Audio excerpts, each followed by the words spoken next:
Tying a knot while one of you is in jail? Then this video is for you. Thinking about saying I do even though your partner is in a detention center? Don't worry. Love knows no law, but paperwork sure does. Hi, I'm Carla, a wedding officiant. Not every officiant feels comfortable doing weddings in detention centers or have this type of expertise. So you're in luck because I'm here to help you get hitched without breaking any of the laws. In this example, we're going to assume the groom is at a detention center and the bride is roaming free with me. The wedding officiant, of course, in case you didn't catch that. Just so you know, it's pretty much like this in most cases. So just to make it easy, I'm going to use this example. What are the eligibility requirements?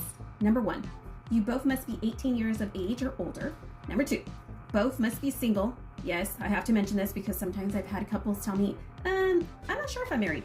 So if that's you, then I can create another video to teach you how you can find out if you're actually married or not. Let me know in the comments. Okay, so number 3, must have the required documents mentioned by the county recorder's office. Now I know what you're thinking, what documents are those, Carla? We're gonna talk about that next, so hold tight. Documents you will need. Number 1, government issued ID. This is probably the number 1 reason why in most cases I can't do the wedding. So here's an example.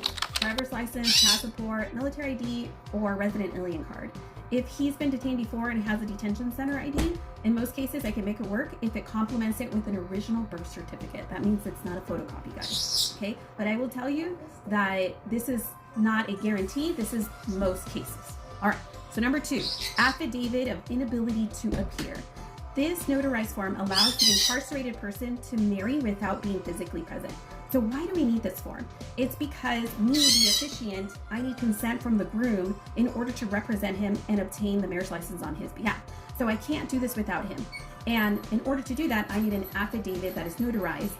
Keep in mind that this document can't be notarized by the officiant even if they're a notary public. It has to be a third-party company or a third-party person.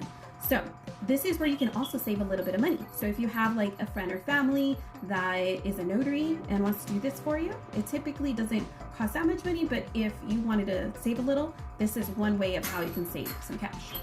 The average cost for a notary is about $65 to $150. Of course, it depends. And if your friend or family needs a little bit of coaching or guidance on how to fill this document out, that's where I come in, guys. Number 3, certified birth certificate. This means I need the full copy. It's basically a full page of your birth certificate. It can't be one of those half pages that you see like at the health department, the full one, and it can't be photocopied again, okay? Number 4, proof of previous marriages or domestic partnership.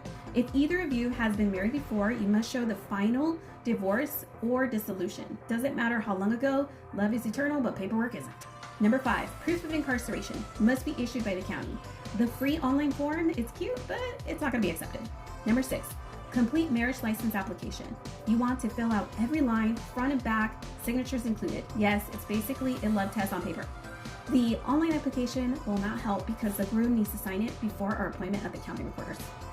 Number 7, proof you lived together before the arrest. Sorry, cell roommates doesn't count. You need proof your love existed in the real world.